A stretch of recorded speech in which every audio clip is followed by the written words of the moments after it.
read out of Matthew 1:23. Look, the virgin will conceive a child, she will give birth to a son, and they will call him Emmanuel, which means God is with us.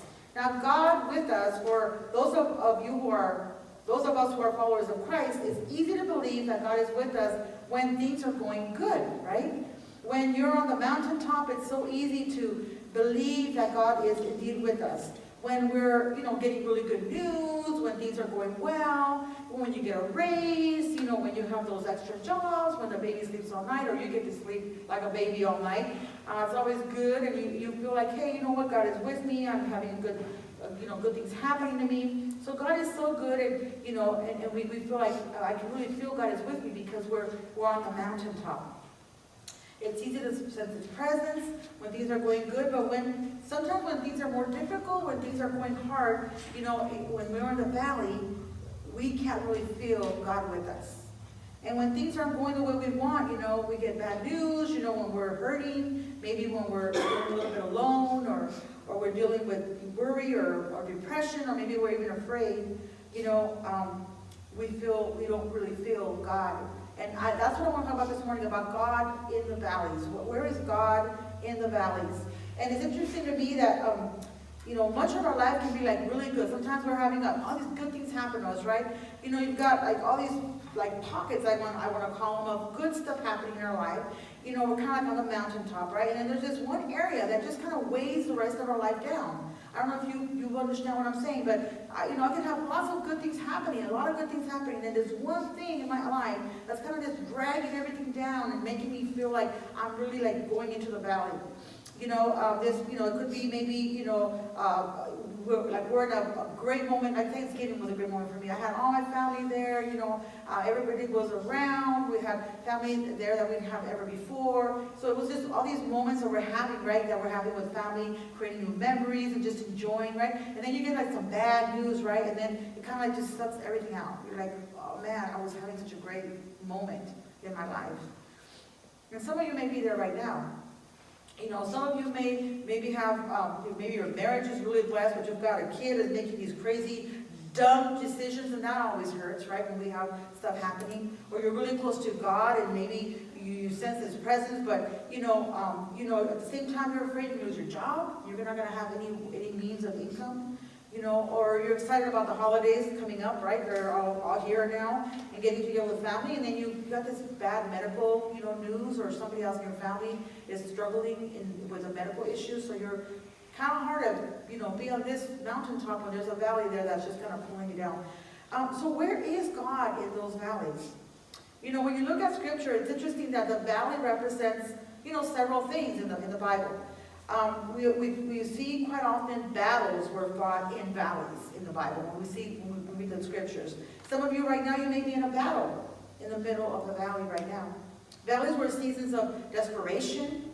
Valleys were seasons of loneliness. And it's interesting that valleys were also a time of growth. So you may enjoy God in some ways on the mountain, but you experience Him in a different way when you're in the valley. We may know Him and enjoy Him, and when times are really, really good, but when we're in the valley, we get to know Him so intimately in such a different way that we can't do that on the mountaintop. Let's take a look at a text from the Old Testament. It's in Psalm 84, and we're going to start in verse 5. And I really think this is an amazing scripture for us to look at, and we're going to see here where God is in the valleys. Psalm 84:5 says, blessed are those whose strength is in you, whose hearts are set up. It's actually 84:5-7. Blessed are those whose strength is in you, whose hearts are set on pilgrimage. As they pass through the valley of Baca, they make it a place of springs. And the autumn rains also cover it with pools. They go from strength to strength till each appears before God in Zion. The valley of Baca. It's called the valley of tears. That's what that valley was called. It's called the valley of weeping. It was called the valley of loss. Anytime you see a valley in the Bible, okay, you'll see a place where it's very dangerous. One is a dangerous place. There'd be thorns. There'd be like wild animals in there. Probably like vicious cats. People trying to wait to jump you because you're in the valley. You have to get through, right? You have to go one way or the other, but they're waiting to kind of jump you. So there really was never. It was difficult to get through the valley without something bad happening to you in in the Bible times. So this is what the Psalm says in verse 5, blessed are those whose strength is found in you, God. Now, maybe, if there's somebody here or that who doesn't know Christ, of course, and they're not followers of Christ, they don't know God intimately. So the chances are that there'll be times where you'll say, I've had enough. I can't do this anymore. I don't have enough strength. I'm overwhelmed. I'm exhausted. I just don't have enough. Right? And the truth is that if you don't know Christ, that if you don't know God intimately, then what you have is all you have. What you have is all you have. But for those of us who are Christ followers, who believe that, we believe we have a strength that goes beyond what we have. We have access to a heavenly strength, and that's why the psalmist says, blessed are those whose strength is found in you. We believe that when we get to the end of our strength, there's a heavenly strength, a divine strength, that the strength from God that is available to those who know Him. And I want to give you a little example. When I was a kid, we moved from a tiny little, almost apartment to a small little house in San Diego. I say that because it's like not even a real apartment. But we were moving our furniture into the house, and of course I wanted to help. And my daddy said I could help him on his side of the sofa. We were moving in this big sofa in. And I was just like a little nugget of a kid, I wasn't even like, of course, trying not to push anything or do anything. But I thought I was moving that sofa all the way through. And I got the sofa in from the U-Haul into the living room. And there's no way I would have done that without my daddy's strength. There's no way I would have done it without him pushing alongside of me and helping me, because I didn't have enough strength. But the good news is that God is the one who, when you hit the end of your strength, His strength is made perfect in your weakness. He's the one that gives us the absolute strength that we need. Blessed are those whose strength is found in God. If you're in the middle of the valley right now, you have access to the very real, ever-present power of God. God is available and ready to come and assist you in your time of need, to push that sofa for you. Blessed are those whose strength is found in God. Now the text doesn't say, blessed are those who make it on their own. Blessed are those who pull themselves up by the bootstraps, right? It doesn't say, blessed are those who really are determined and don't give up. One of the big problems in our world today is that we almost idolize. We idolize the spirit of independence. We don't want to need anybody. I don't want to have to trust people. I don't want to have to count on people. I don't need God, and I don't need anybody. But we weren't created to be independent. We were created by God to depend on Him and depend on others. So some of you need to hear this. You need to admit, I just don't have what it takes. I don't have what it takes, and I need His presence. Blessed are those whose strength is found in God. Now I want to show you verse 5 in a different translation, because I love the way the New Living Translation highlights this verse. It says, what joy for those whose strength comes from the Lord, who set their minds on a pilgrimage to Jerusalem. I love that. We are on a pilgrimage. We are going to Jerusalem. What does that mean? That means that we're in the valley. We may be in the valley now, but we're going to what was known as the city of refuge. It was known as a place of peace. One commentary said this: to get to the city of refuge, you have to travel through the valley of tears. I like that imagery. I like to think of that.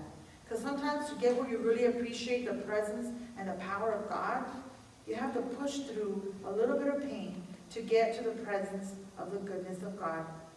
For so many, the valley is the pathway to the place of peace.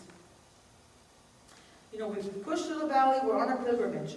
What joy for those whose strength comes from the Lord, who set their minds on a pilgrimage to Jerusalem. Blessed are those who have their minds set towards God. What you think matters so much, like I talked about before. What you think matters so much. Paul talked about this a lot in the New Testament.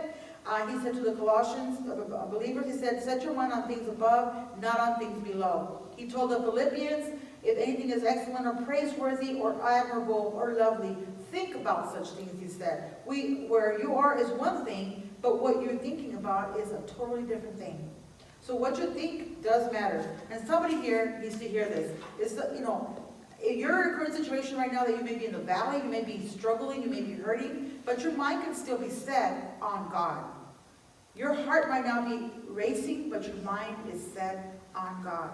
Your soul might be aching, but your mind can be set on God. Your emotions may be racing, but your mind can be fixed towards God. There may be too much to do, and maybe the pressure with the in-laws for Christmas coming, it would just be too much. Are you going to wonder how you're going to pay for Christmas? Are you going to do all kinds of stuff? There's just so many things going on in our mind right now. Or there may be even some real tragedies that you're actually dealing with in your family. But my mind is set on the goodness of God. He is with me, and He is for me. Greater is the one who is in me than the one who is in the world, the Bible says. My God goes before me and prepares a way for me. When we can't make it, His power is very, very real. You know, verse 6 in our verse here says, as they pass through the valley of Baca, they make it a place of springs. As they pass through. As they pass through. In other words, you may be in the valley, but the valley is not your destination. You're not staying here. We're passing through. You know, I'm journeying to the place of peace. I'm just passing through. My God is going to get me through. David said something similar in Psalm 23. We sang the song just a little bit ago. He said, even though I walk through the valley of shadow of death, I will fear no evil, for thou art with me. I may be in the valley, but I'm only passing through. I may be in a difficult time, but God's going to get me through it. I may be hurting right now, but I'm not going to hurt forever. It's going to pass. My spiritual mom used to always say that, this too shall pass. We will always, whenever I was going through stuff, she'd say, Mija, this too shall pass. Remember, this too shall pass. You know, my God is going to pull me through. I may be in a dark place right now, but we're just passing through the valley of Baca. You got to remember that. Sometimes when you're in the middle of it, you just want out. Sometimes we just want out. Get me out, God. You're like, make it go away. Make it stop. I don't want this anymore. Just take it away, we tell God. I just want out. But what we need to realize is so often, God may show you that the way is through the valley, not out of the valley. The road to the path of peace is often through the valley. Just passing through. I'm just passing through. I love this next phrase. It's the next text. It says, as they pass through the valley of Baca, they make it a place of springs. The King James Version says, they make it a well. They make it a well. They make it, in other words, whenever you're in a dry place, what do? Dig a well. Dig a well. You make a well. You clear away a little hole, a container for the provision of rain that God will send. God hasn't sent it yet. It's dry. We're in a dry place right now. But when you're dry or you're hurting, you make room for the presence of God. That's what that well is. You make room for the provision. You make a well. It hasn't rained yet, I know, but I'm going to still make a well. I'm going to believe that God is going to fill me with His presence. You make a well. It's almost like as God is saying, something like, show me your faith and I'll show you my faithfulness, right? If you dig it, I'll fill it. If you prepare for me, I will show up. Show me your faith and I'll show you my faithfulness, God says. And Jesus apparently had the same philosophy. In the New Testament, there was this guy with a withered up hand. And instead of Jesus just saying, oh, I'm going to heal you just like that, because He could have, He said, no, stretch out your hand and I will heal it. You show me that you believe I can do it, and I will do it. There was a man that had walked for 38 years. Jesus didn't just say, you're healed. Instead, He said, you take up your mat, you get up and you go. You get up and show me you believe that I can make you walk, and I will do it. Show me your faith, and I will show you my faithfulness. I don't know who this is speaking to, but someone I know needs to hear it. If you dig it, God's going to fill it. If you plant it, God's going to grow it. You have to plant your seed before you see a harvest, and you have to pray for God to hear your prayer. And if you dig it and you prepare for God, He will reveal Himself to you. So when you're in a dry place, make a well. Prepare for the presence and provision of God. I love the if promises that are in the Bible. If you draw near me, God says, I will draw near to you. If you seek me, you will find me. If you make room for me, I will reveal myself to you. It's time to make a ditch. It's time to make a well. There's something we need to remember is that we all want to have an encounter with God, but God rarely reveals Himself to people who are rushed. I know that's an ouch right now because we're all in a hurry. We're all busy because of the time of the year, but God rarely reveals himself to people who are rushed. Can you imagine Moses going 75 miles an hour past the burning bush? Yeah. This should sink into somebody. He rarely reveals himself to people who are rushed. Be still and know that I am God, he says. It's time to prepare and say, God, I want to meet with you. I'm going to wait for you. It's time for us to make time to wait for God, to meet with God. You know, I'm going to believe, God, that you're going to reveal yourself to me because I need you right now. Make a vow and prepare for his presence. And if you draw near to him, he will draw near to you. You know, we enjoy God so much on the mountaintop. He is so good. But we get to know him intimately when we're in the valleys. And here's what I hope that you understand. God never promised. He never promised that we would never go through the valleys. He promised we would never go through the valleys alone. And the virgin will be with child, and his name will be Emmanuel, which means God with us. In the valleys, God reveals his character to us. We can sense his strength in a way that we can't in any other place. There are the valleys when we totally and completely need him, and we have nothing else. And we know that we're traveling through the valley. We're just here, we're passing through, so we can trust him for that. He's a good God. And we're gonna go to the place of peace. So right now you may feel weak, you may be in the middle of your weakness, but God is your strength. And when you're in the darkness, who's God? God is your light in the darkness, the Bible says. When you're in a season of trouble, who is our God? He is your joy in times of trouble. When you're in the middle of pain, who is God? He is your comforter in the middle of your pain. That's where our God is. We pass through the valley. Even though we're in the valley, we don't fear. Why? Because he is with us. The same God that is good on the mountaintop is good to us in the valley.